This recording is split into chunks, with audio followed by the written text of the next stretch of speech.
நீங்கள் பார்த்துக் கொண்டிருப்பது உங்கள் விஜய்.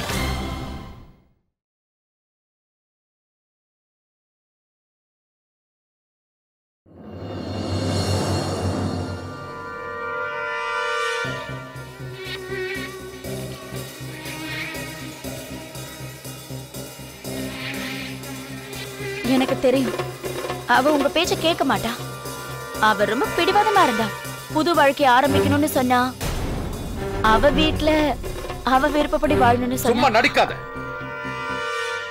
அவளை இந்த வீட்டை விட்டு வெளியே அனுப்புனது நீதான் எனக்கு ரொம்ப நல்லா தெரியும்.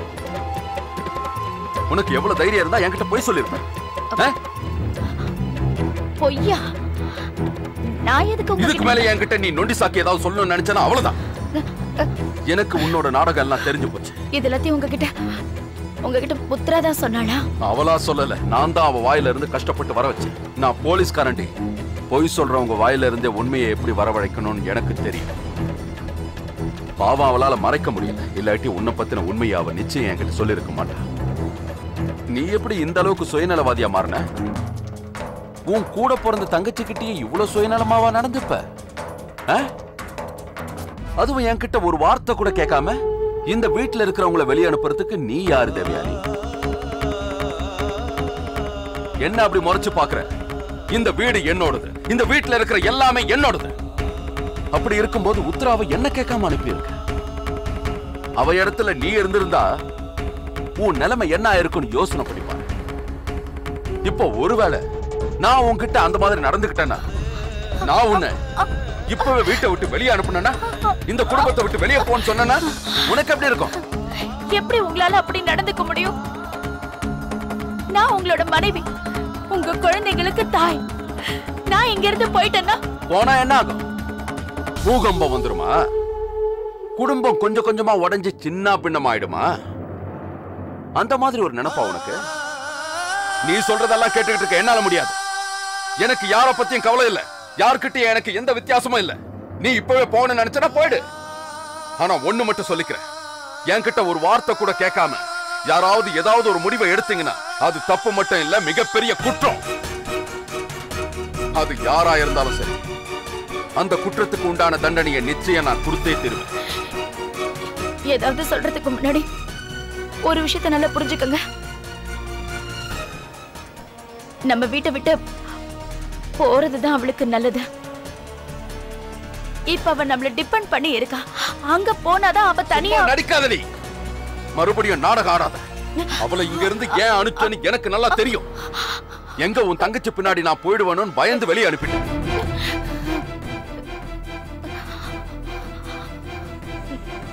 அவ மேல நான் ஆசைப்படுறேன்னு நினைக்கிறேன்.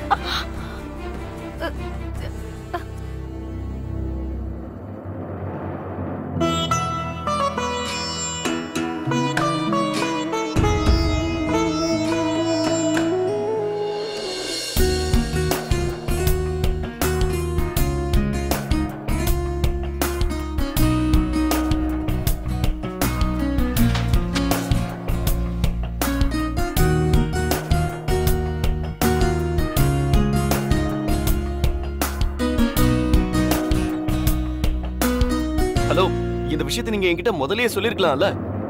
நான் வெளியில இருந்து ஆளுங்களை கூட்டு வந்திருப்பேன்ல. இதே வேகத்துல இந்த வேலை நடந்துச்சுன்னா 6 மாசத்துல முடியுடைய ப்ராஜெக்ட் 6 வருஷம் ஆகும். ஒரு வேலை பண்ணுங்க, நாளைக்கு நீங்க எக்ஸ்ட்ரா ஆளுங்களை வர வைங்க. இங்க நமக்கு கிடைக்கலனாலும் பக்கத்து ஊர்ல இருந்து கூட்டிட்டு வர பாருங்க. என்ன பொறுத்த வரைக்கும் வேலை வேகமா முடியணும், அவ்வளவுதான். கௌதம், வித்யா,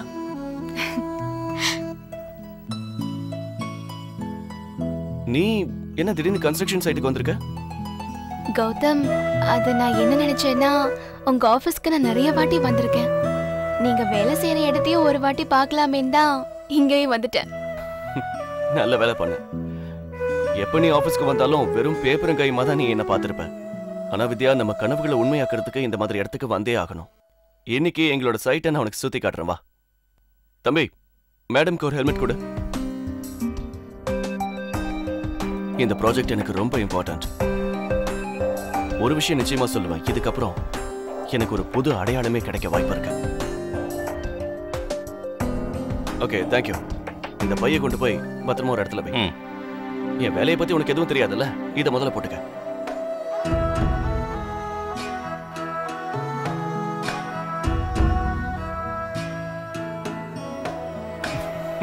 வித்யா, நீ ஹெல்மெட்டை திருப்பி போட்டிருக்க. இப்படிதான் போடணும், புரியுதா?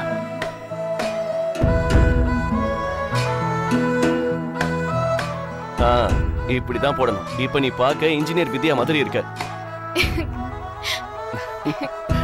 சரி வா, உனக்கு நான் சைட்டை சுத்தி காட்டுறேன். நீங்க என்ன தப்பா புரிஞ்சுக்கிட்டு இருக்கீங்க. திரும்ப திரும்ப இந்த மாதிரி போய் பேசி நேரத்தை வீணடிக்க. உன் மனசுல என்ன இருக்குன்னு ஒரே ஒரு தடவை வாயை திறந்து உண்மையை சொல்லு.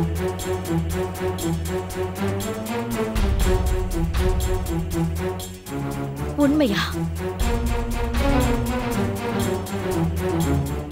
உண்மை இதுதான். நான் எதுக்காக அவளை இந்த வீட்டை விட்டு அனுப்பினேன்னா, நீங்க அவகிட்ட இருந்து விலகி இருக்கணுங்கிறதுக்காக தான். உங்ககிட்ட இருந்து என் தங்கச்சியை காப்பாத்தணுங்கிற காரணத்துக்காக தான். ஹோலி நாள்ல இருந்து நேத்து ராத்திரி வரைக்கும் உங்க கண்ணுல அவளோட நினைப்பு இருக்கிறது நான் பார்த்தேன்.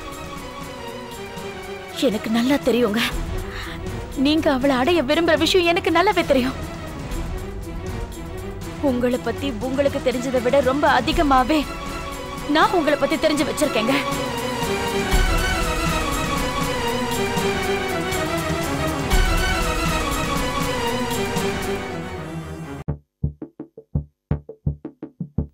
அங்க பாரு வித்யா. நெஞ்சில் நெஞ்சில் இதோ இதோ காதல் காதல் பிறந்ததோ, கொஞ்சம் காற்றில் மயங்கியே கொஞ்சம் மேலே பறந்ததோ, மாலை வேளை வேலை காட்டுதோ, என் மூளை வானம் ஜுவாலை மூட்டுதோ.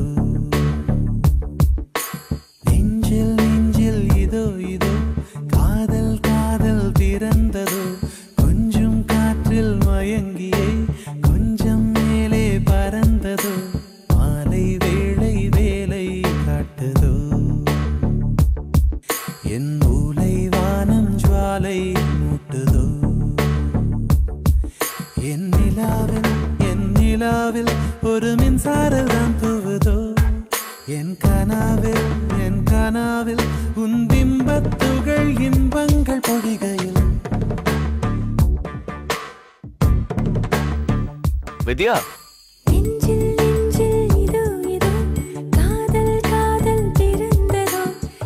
சீக்கிரம் வா.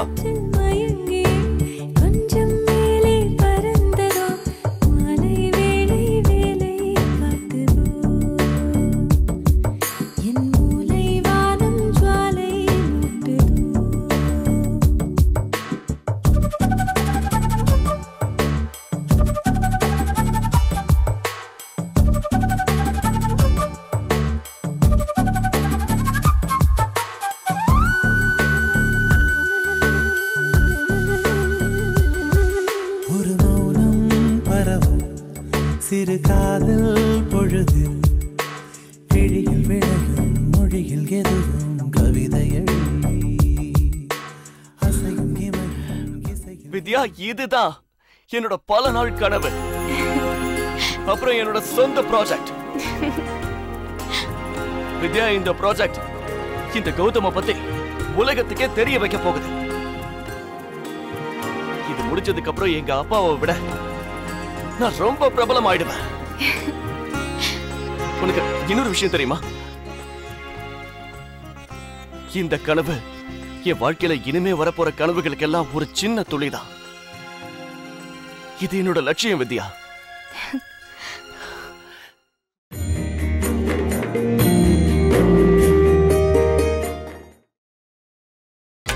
நீங்கள் பார்த்துக் கொண்டிருப்பது உங்கள் விஜய். பரவாயில்ல தேவயானி, பரவாயில்ல. நீ புரிஞ்சுக்கிட்ட. என்னை பத்தி ரொம்ப நல்லா புரிஞ்சு வச்சிருக்க. ஒரு புருஷனோட மனசு நல்லா புரிஞ்சு வச்சிருக்கிற அருமையான பொண்டாட்டி நீ. உன் தங்கச்சியை நான் அடைய விரும்புறேன்னு ஒரு பொய்ப்பொழிய தூக்கி உன் புருஷன் மேலேயே போடுறிய தேவயானி. வரே வா. இன்னைக்கு எனக்கு புரிஞ்சு போச்சு, இந்த மாதிரி ஒரு மோசமான உலகத்துல நாம நல்லதே பண்ணாலும் கெட்ட பேர் தான் வரும்னு புரிஞ்சுக்க. பாவம் உன் தங்கச்சி புருஷனை இழந்துட்டு தவிக்கிறாளே, அவளோட கவலையெல்லாம் மறந்து அவளை நார்மலா வாழ வைக்கணும். அவளோட தேவைகளை பூர்த்தி பண்ணி அவளுக்கு சப்போர்ட்டா இருந்தா அதை புரிஞ்சுக்காம பழிய தூக்கி ஏன் மேலேயே போறியா? ஒருவேளை நீ சொல்ற மாதிரி என் மனசுல அந்த மாதிரி ஏதாவது இருந்ததுன்னா அவளை ஏன் இங்க கொண்டு வர போறேன்? இந்த குடும்பத்துல ஒருத்திய வைக்க போறேன்? அவளை அங்கேயே தங்க வச்சு பார்த்து இருந்திருப்பேனே.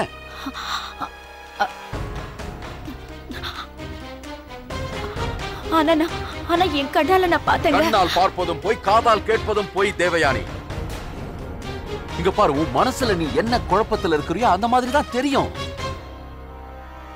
இங்க பாரு தேவயானி, உன்கிட்ட வாழ்க்கையில் நடந்த ஏதாவது ஒரு விஷயத்தை நான் மறைச்சிருக்கிறேன். நான் சொல்லு, எல்லாத்தையும் வெளிப்படையா சொல்லியிருக்கேன். நான் தப்பே செஞ்சிருந்தாலும் உன்கிட்ட மறைச்சதே இல்லை. இங்க பாரு, இந்த வீட்டை விட்டு வெளியே எனக்கு இன்னொரு வாழ்க்கை இருக்குன்னு உனக்கு தெளிவா சொல்லியிருக்கேன். அதே மாதிரி இது வரைக்கும் நீ அந்த வாழ்க்கையில என்ன ஏதுன்னு தலையிட்டதே கிடையாது. அதே மாதிரி நானும் ஒன்னும் அந்த அளவுக்கு கேவலமானவன் இல்லை. இந்த குடும்பத்தை நான் ரொம்ப கௌரவமான ஒரு குடும்பத்தை நடத்தணும்னு நினைக்கிறேன். நானே அந்த மாதிரி நடந்துப்ப நான் சொல்ல. இல்ல இல்ல இல்ல கடவுளே, என்னால கற்பனை பண்ணி பார்க்க கூட வெக்கமா இருக்கு. என்ன பத்தி இந்த மாதிரியா நீ நினைச்சிருக்க தேவயானி? எனக்கு வேணும்னா நான் ஆசைப்பட்டேன்னா வீட்டுக்கு வெளியில எத்தனையோ பொண்ணுங்க இருக்காங்க. அப்படி இருக்கும்போது என் வீட்லயே என் பொண்டாட்டியோட தங்கச்சி கூட சொல்லு, இதுவரைக்கும் நான் உன்கிட்ட ஏதாவது ஒரு பொய் சொல்லிருக்கேனா? உண்மை ஏதாவது மறைச்சிருக்கேனா? சொல்லு சொல்லு. இல்ல. அப்புறம் ஏன் உத்ராவுக்கு இவ்வளவு பெரிய தண்டனை நீ கொடுக்க வேண்டிய அவசியம்? எதுக்காக நீ அவளை தனியா தவிக்க விட்ட? சரி, நீ இவ்வளவு பெரிய முடிவு எடுக்கிறதுக்கு முன்னாடி என்கிட்ட ஒரு வார்த்தை கேட்கணும் இல்ல? தேவயானி, உனக்கு பிடிச்ச எந்த கடவுளை வேணும்னாலும் காட்டு. அந்த கடவுள் மேலேயே நான் சத்தியம் பண்ணி சொல்றேன் தேவயானி. இங்க பாரு, எனக்கும் உன் தங்கச்சி உத்ராவுக்கும் நடுவுல ஒண்ணுமே இல்லை தேவயானி.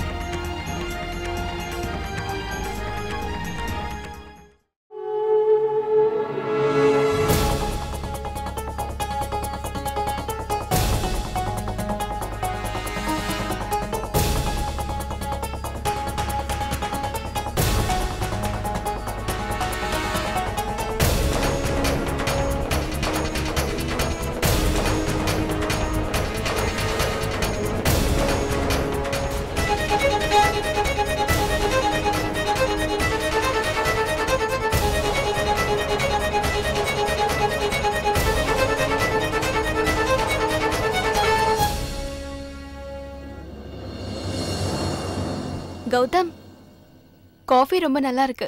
நீ போடுறதை விட நல்லா இல்ல வித்யா. உனக்கு ஒண்ணு தெரியுமா? கல்யாணத்துக்கு முன்னாடி நான் பாவக்காய் சாப்பிட்டதே இல்லை. ஆனா நீ ஒரு வாட்டி ப்ரிப்பேர் பண்ணி கொண்டு வந்தீங்க. சாப்பிட்டதுக்கு அப்புறம் பாவக்காய் மாதிரியே இல்ல, ரொம்ப டேஸ்டா இருந்துச்சு. ஆக்சுவலி நான் ஒரு உண்மையை சொல்லவா வித்யா? இந்த கல்லு சிமெண்ட் இதையெல்லாம் வச்சு வீடு கட்டுறது ரொம்ப ஈஸி. ஆனா கிச்சனுக்குள்ள போய் எல்லா மசாலாவையும் கொட்டி அதை ஒன்னா கலந்து விதவிதமா சமைக்கிறது ரொம்ப கஷ்டமான விஷயம். முன்னோர்கள் சொன்னது ரொம்ப கரெக்ட் தான். வீடு வீடா இருக்கணும்னா ஒரு பொண்ணோட கையால சமைச்ச சாப்பாடு அந்த வீட்டுக்குள்ள கண்டிப்பா இருக்கணும்.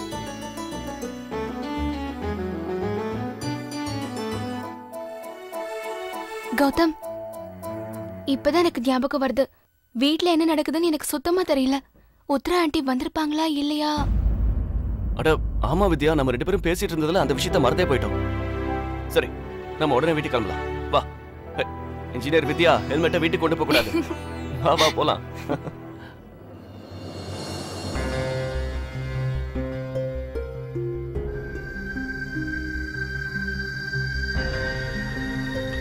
உத்ராவை வீட்டை விட்டு அனுப்புறதுக்கு ஏதோ காரணம் இருக்கணும்னு நான் அன்னைக்கே புரிஞ்சுக்கிட்டேன்.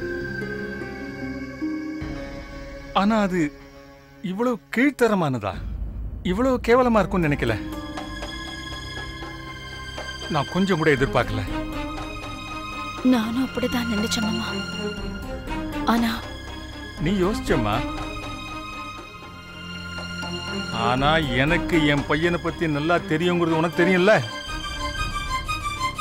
பிரேமானந்த் பச்சோந்தி மாதிரி நிறம் மாறிக்கிட்டே இருப்பான். அவன் இன்னும் திருந்தல, எப்பவும் மாதிரி தான் இருக்கான். எனக்கு ஒண்ணுமே புரியல மாமா.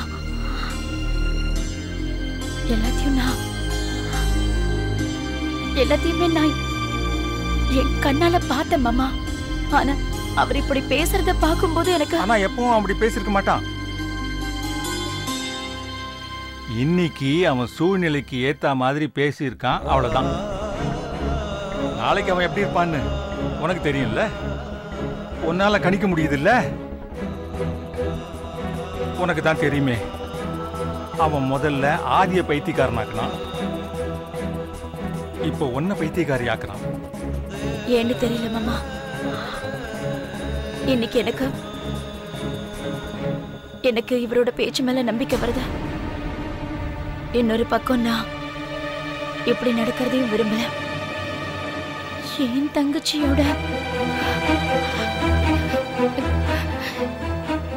என் தங்கச்சியோட வாழ்க்கை கெட்டு போறதை நான் விரும்பவே மாட்டேன் மாமா. என்னைக்குமே விரும்ப மாட்டேன்.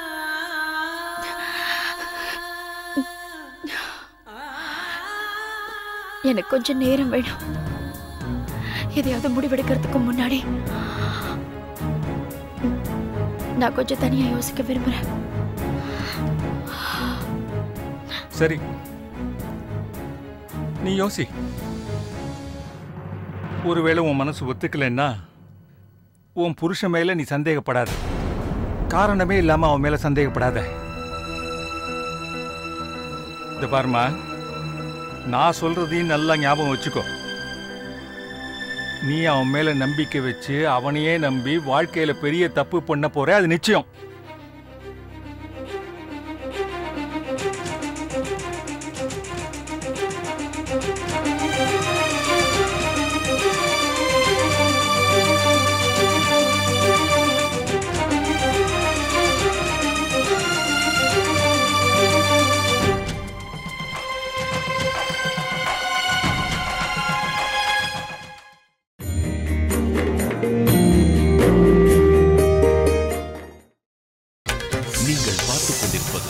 உங்கள் விஜய்.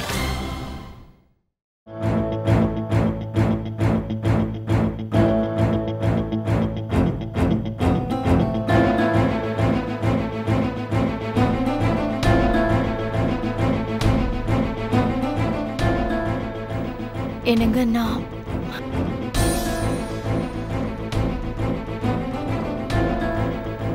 சாரி கேட்டுக்கிறேன்.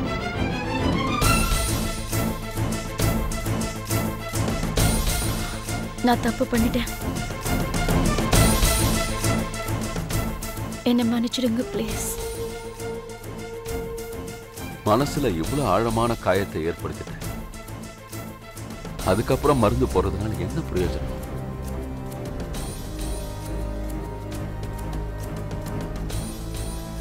அதுவும் இல்லாம நீ மன்னிப்பு கேட்க வேண்டியது என்கிட்ட இல்ல. எந்த அப்பாவி பொண்ணுக்கு தண்டனை கொடுத்தியோ அந்த பொண்ணு கிட்ட போய் கேளு.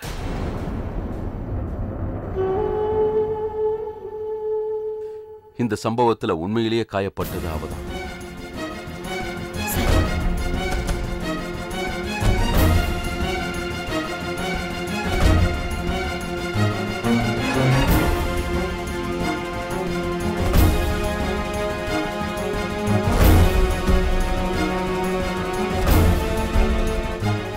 பெரியவங்க சொல்லுவாங்க, எப்பவுமே பெண் புத்தி தான். அது கரெக்ட் தான் போல இருக்கு. ஒண்ணுமே தெரியாத அப்பாவி மாதிரி இவ எதிர்க்க சும்மா நடிச்சேன். பாவம், அதுக்கே இவ கவுந்து போயிட்டால. பொண்ணுங்களே எவ்வளவுதானே.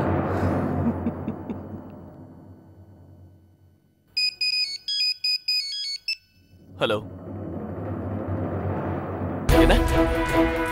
ஆனா அப்படி எப்படி நடக்க சொல்லுங்க. ஆர்த்தி அவளே அந்த பேப்பர்ஸ்ல சைன் பண்ணிருக்கா. இல்ல, இங்க பாருங்க, நீ இத பாருங்க, நான் அங்க வர வரைக்கும் நீங்களா எதுவும் பண்ண வேண்டாம், புரியுதா?